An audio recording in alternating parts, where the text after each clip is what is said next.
Are you tired of sliding on defense? Do you want the best defensive settings to become a lockdown defender? Do you want to green more shots and play more consistent basketball? Well, if you answered yes to any of those questions, you came to the right video, because in this video, I'll be giving you guys the best controller and the best defensive settings to become an elite player in NBA 2K24. Without further ado, let's get into it, man. Let's go.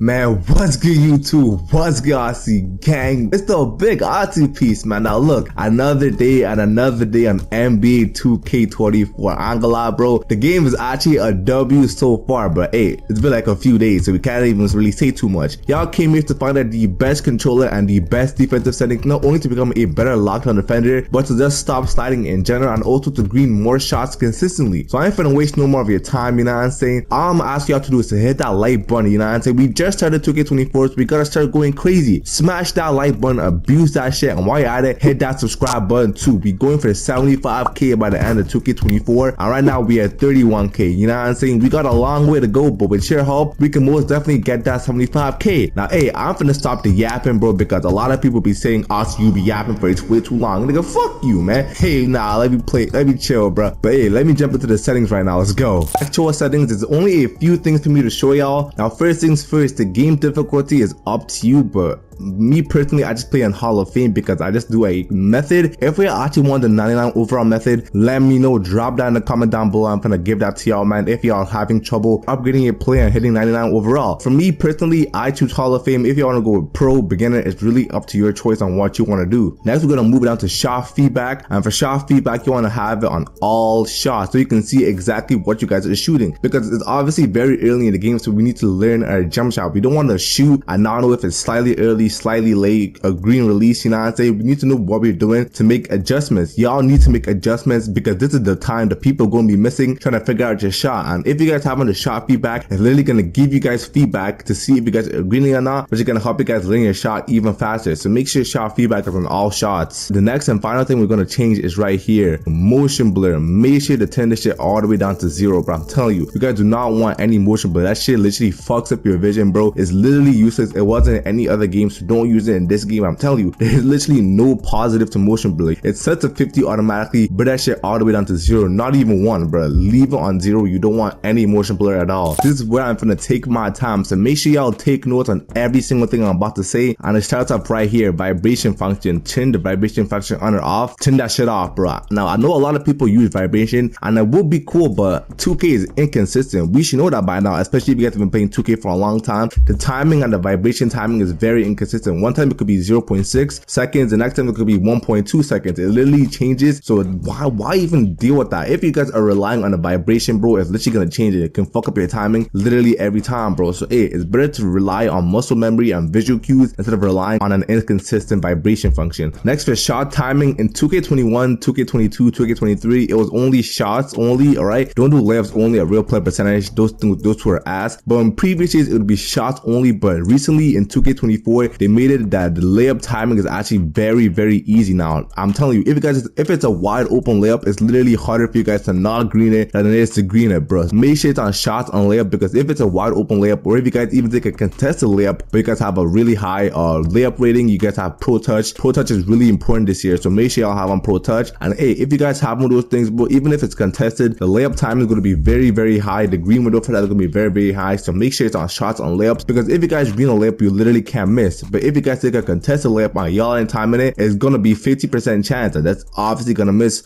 more times than not if it's contested. Now, free throw timing, just like your regular shot, you guys want to use it on user timing, because that's also something you guys want to time. Don't keep it on real player percentage, bro. It works for my career. You guys will hit every shot on my career, but if you guys hit the rec, the 5v5 prime, you guys will literally miss every shot, and I found out the hard way in 2K23, bro. Ever since that, bro, just keep on user timing. Just learn your free throw timing. It's really not hard, especially if you guys have a pretty decent decent free throw rating. If you guys have a 70 or above, you can honestly time it every single time. I'm telling you, you really don't need a high free throw timing to green your free throws. Now for shot timing visual cue, the only two I recommend is push or set point. Now release is decent too, but y'all have to hold it for a really long time. And me personally, I don't like that. If y'all like holding your shit for a really long time, I'd put it on release, but most people don't like that. They either want it to be regular timing or a little bit early. For me, I like to release my shit pretty quick, you know what I'm saying, which is why I use set point. But the only two I recommend is set point and push. So hey, try these two out, and whatever works for you better, use it, you know what I'm saying. I wouldn't say one's better than the other. It's really all personal preference, but I only recommend set point or push. But for me, I use set point. Now the jump shot meter, turn this shit off. I've said this in previous videos, and 2K themselves said this. In previous years, it would give you a 5% boost for having your jump shot meter off, but this year it gives you a 20% boost for having your shot meter off. So if I see anybody using a shot meter, I'm gonna look at you like you're a madman, bro. If it's giving you a 20% boost, there is literally zero reason for you guys to have this shit on. Now the layup meter, like I said earlier in the video, 2K24 made it really easy to green your layups, which is why your layup meter needs to be on, right? So keep this shit on. Y'all want to know exactly when to actually release for your layups, because obviously different layup animations and shit gonna have different timing. It's not like your regular jump shot, they're gonna be one timing again and again and again. If it was that, I would say keep it off, but since it's gonna be different layups, different layup packages, different layup animations with different timings, y'all need to keep this shit on. And hey, the green window is actually really big this year, so y'all want to make sure the layup meter is on. Now the free throw meter, just like I said, y'all want to learn your timing, which is why it is going to be turned off, right?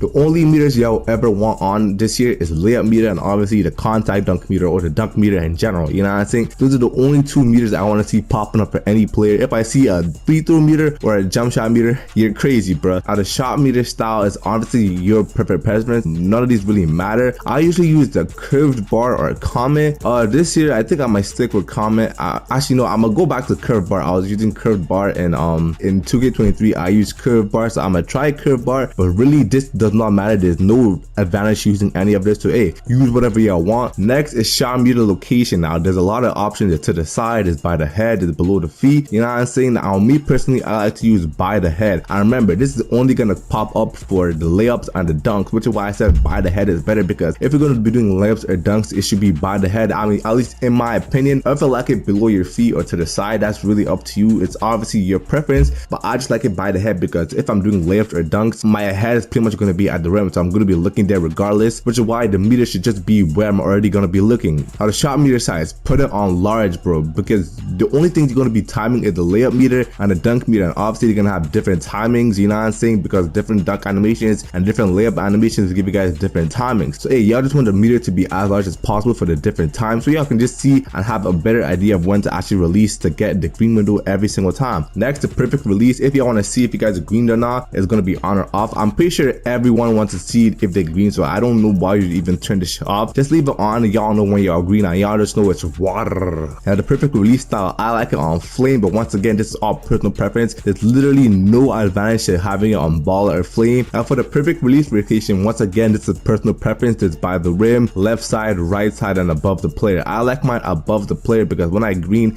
I want to see that shit above my player. I mean, by the rim is pretty cool, I guess, because if the ball goes in, you can see it by the rim, but I want it above my player, so my player looks pretty cool when he greens, you know what I'm saying? But hey, once again, this is personal preference. Literally has no advantages whatsoever. Next is pro stick function. Hey, do not change this, just leave it on default. I'm telling you, y'all don't want to mess with this shit at all. Y'all don't want your right stick to be fucked up, so just leave it on default. Don't even touch that. Next is pro stick orientation, and once again, just leave on absolute. Don't change them. There's things like camera relative, but camera relative is really ass, because if you're on the left side of the court and you want to do a move, it might be to flick the right stick to the left, but if you're on the right side, I want to do the exact same move, you might have to flick the right stick to the right. It literally depends on where you are on the court. So hey, it might have you to change your dribble moves depending on where you're on the court, you know what I'm saying? Y'all have a whole combo on the left side and y'all have to do the opposite of that on the right side. That is crazy, bro, I ain't gonna lie. Next is double team reaction. I actually like to use mine on manual, you know what I'm saying, because when I want to double team, you know what I'm saying, I want it to be on my actual preference, you know what I'm saying? Sometimes 2K will make you double team when you don't want to double team, and sometimes when you want to double team, 2K won't let you double team. So hey, keep on manual. Y'all can actually decide, oh yeah, let's team up on this nigga, let's gang up on this nigga, let's double team this nigga, suffocate him, do some trapper animations, you know what I'm saying? If y'all play L2 or LT on Xbox, it's a lot better to get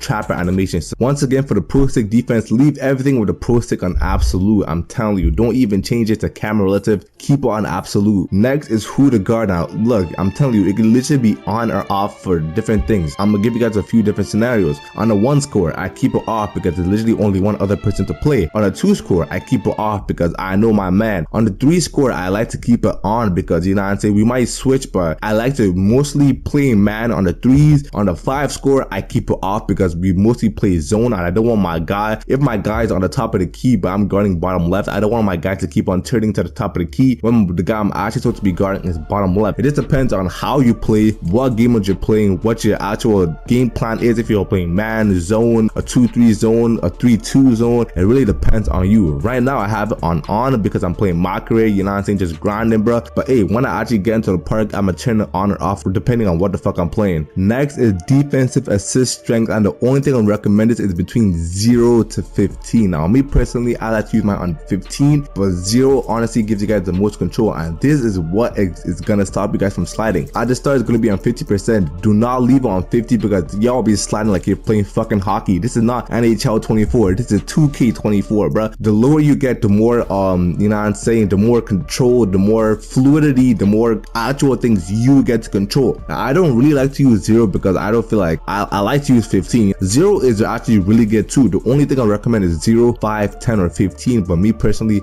I like to use 15. Anything higher than 15, y'all will be sliding like crazy, bro. So y'all don't want it to go past 15. Now the box out assist strength, I would really say just leave it on 50. I'm glad, bro. Now I can see both sides of this shit. If you guys put it to 100%, it will latch onto whoever is closest to you. So let's say, for example, there's 2 people in the paint and you're there. If you guys press the box out and they got about 100, they're gonna latch onto the closest person to you. And that could be good, but that could be bad at the same time, because if you guys are playing 3s, y'all trying to box out the center, but then the lockdown is crashing for the board and the lockdown is closer to you, it's gonna box out the lockdown instead of the center, which is actually a worse thing because it's gonna be harder to dog a center one-on-one with no box out than dogging out a lock with no box out, you know what I'm saying? And at the opposite end, if you guys have it on 0, everything is on you. It's not gonna latch onto anybody. You guys have to get them literally perfectly, and if you guys miss it, it's gonna make you pay, bro. So that's why I just said leave it on 50. You guys actually get to choose who you guys want, and once you guys choose and you guys move towards it, will actually latch you on. So which is why I say 50% box out assist strength is actually the best. You'll get fluidity. It doesn't just automatically latch you on. It lets you actually choose who you want to latch on, and then once you guys get close to them, it will latch on for you, bro. So there's literally nothing better than to keep your box out assist strength on 50. And the last thing I'm gonna go for right here is the parse target openness. I like to keep mine all the way on 98. Parse target openness means that on 98, it will automatically pass it to the most open person that 2K says is the most open person when you guys press X. Now this could be a good or bad thing, and I'm gonna tell you why. Let's just say, for example, y'all are playing 5, you just got an inbound, you press X. You might be trying to pass to the person right beside you, but if there's a lockdown kind of close to him and then there's somebody wide open in the corner, it's gonna chuck the ball literally across the entire court to the nigga wide open in the corner. If you guys don't have a high pass accuracy, it's gonna give him a terrible catch animation and he's gonna go out of bounds every single time. So that just means, oh, honestly, if I can't really control it, why would I have this shit on 98? That's why y'all need to use icons, bro. If you guys use icons, this shit does not matter. Use icons, you know what I'm saying? You guys actually get to choose who you want to pass it to. The only reason I have it on 98 is for bailouts, bro. We all know bailout, bro. I used to bail out like literally every single play last year. I glad with this shit on 98%, every single time that you bail out, it's gonna go to the perfect open person every single time. I hate the bailout animation that bail out to somebody who's being guarded really tight. Make sure y'all icon pass and keep it on 98 for the bailouts, because every single time you bail out, it's gonna go to an open person and y'all can reset the play. He can get a free shot, a free dunk, a free whatever, you know what I'm saying? And yeah, man, those are all the best controller settings and the best defensive settings, not only to play elite defense, but to green more shots, to be better at passing, be better at boxing out. Literally everything y'all need to become an elite NBA 2K24 player. This has been the big Aussie piece. I'll catch y'all in the next video. Make sure y'all put on every single setting I just told y'all.